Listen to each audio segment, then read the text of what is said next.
Retrospectiva 2019. Relembre agora os principais fatos da política que marcaram o ano.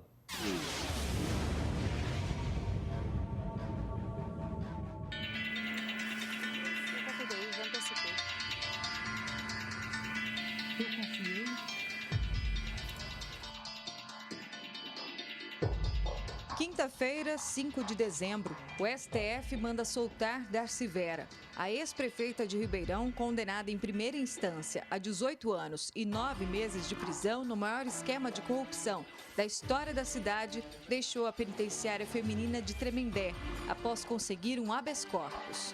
O colegiado considerou desproporcional a manutenção da custódia, visto que já foi desmantelada a organização criminosa. Quadrilha que, segundo o Ministério Público, desviou mais de 250 milhões de reais dos cofres públicos. 21 réus foram condenados. Os 9 ex-vereadores, 3 ex-secretários e outras 9 pessoas foram condenadas suspeitas de participarem de um esquema onde, através de contratos entre a Prefeitura e a Coderp, funcionários eram admitidos por meio da empresa Atmosfera para atuarem em serviços terceirizados na administração. Nesse quebra-cabeça, a peça-chave, Wagner Rodrigues, não se encaixa mais. O ex-presidente do Sindicato dos Servidores, delator da fraude, ocultou patrimônio e foi parar na cadeia.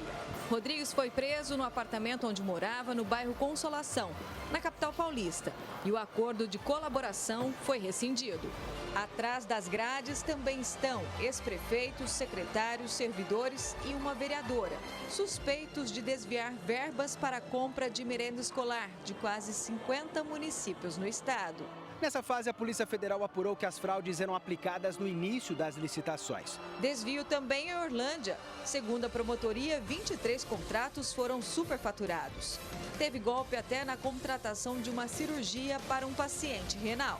A Prefeitura pagou aproximadamente R$52 mil nesse procedimento cirúrgico e nós temos documentos comprovando que o custo desse procedimento é muito abaixo dos R$52 mil.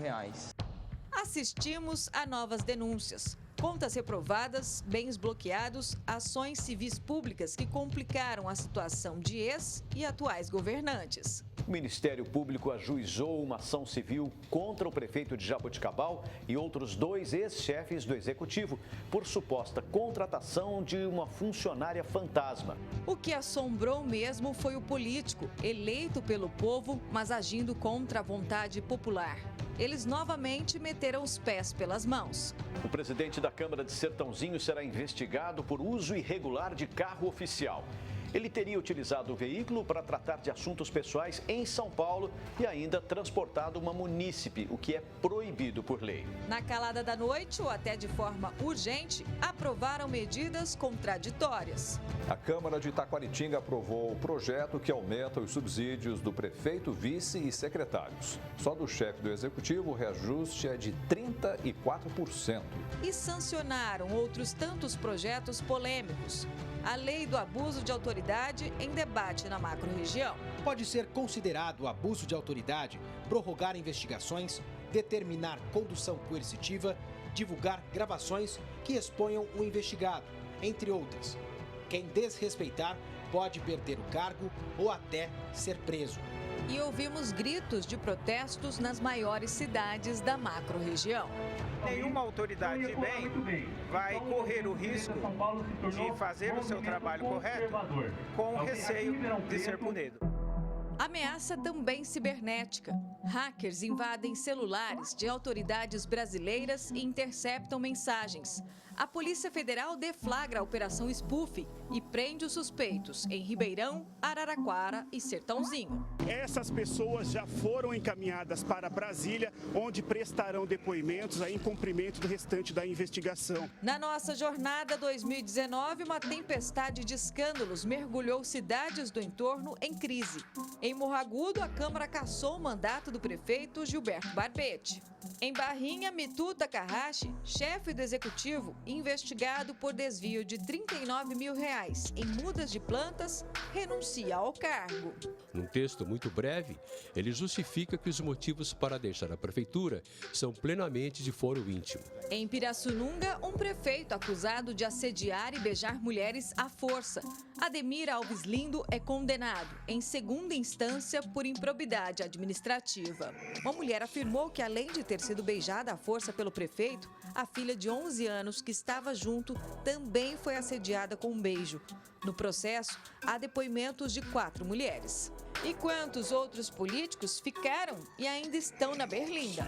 O atual prefeito de Mococa vai enfrentar agora um processo que pede a cassação do mandato dele. Denúncia de improbidade administrativa contra o prefeito Valério Galante. A Câmara de Pitangueiras impediu a abertura de uma investigação contra 3 parlamentares. O vereador de Monte Alto está suspenso da Câmara e pode perder o cargo ainda esta semana. Em Ribeirão Preto, o vice-presidente da Câmara de Vereadores, Otoniel Lima, perde o mandato após condenação por improbidade administrativa. Ainda na cidade, outro parlamentar, indiciado por crime eleitoral e associação criminosa. Isaac Antunes teria obtido vantagem com o movimento que prometia limpar o nome sujo de inadimplentes com a ajuda de advogados. Antunes foi eleito vereador em 2016 com 3.111 votos. Isaac Antunes sempre negou as irregularidades. Teve também fraude na folha de pagamento e servidores públicos de Barreto são afastados por suspeita de integrarem o esquema que causou um prejuízo calculado em 11 milhões de reais. Com o montante desviado, seria possível recapear mais de 300 quarteirões, além de vários outros serviços importantes. Em Matão, funcionários da prefeitura foram acusados de comprar diplomas falsos. Os certificados foram utilizados para que fossem nomeados pelo prefeito Edinardo Schettini para cargos comissionados em 3 secretarias e no gabinete do chefe do executivo. E os cargos de confiança na trincheira dos tribunais. Existe uma criação abusiva e excessiva de comissionados e que não revelam exatamente o que fazem. A população perde a batalha contra os supersalários no Legislativo e Executivo Municipal. O Tribunal de Justiça de São Paulo acabou com a ação popular que pedia a extinção dos supersalários na Câmara de Ribeirão. E quantas outras lembranças vamos guardar desses últimos 365 dias? Polêmicas, dinheiro público jogado fora, o ano em que a casa quase caiu, literalmente. Estamos em Sertãozinho, onde a obra milionária da nova Câmara Municipal apresentou problemas pouco tempo depois de ser inaugurada. Há rachaduras e infiltrações por todo canto. O teto do plenário cedeu 20 centímetros. Uma reforma no local está orçada em R$1 milhão. 13 já foram gastos na construção, que demorou 10 anos para ficar pronta. Os moradores sentem nas costas o peso do prejuízo. A construção foi feita com materiais de terceira ou até de quarta que lá foi feito. Estão jogando dinheiro nosso fora, né? Dinheiro do povo. Se errou a primeira vez, ninguém olhou. Se voltar para a segunda vez, hein? Aí o rei nas nossas costas vai ser dobrado. Nós demos voz a essa população que em 2020 volta às urnas para eleger vereadores e prefeitos. A nossa expectativa é que todos esses fatos mostrados sejam fontes de informações às pessoas para o pleno exercício da cidadania por meio do voto limpo e pensado.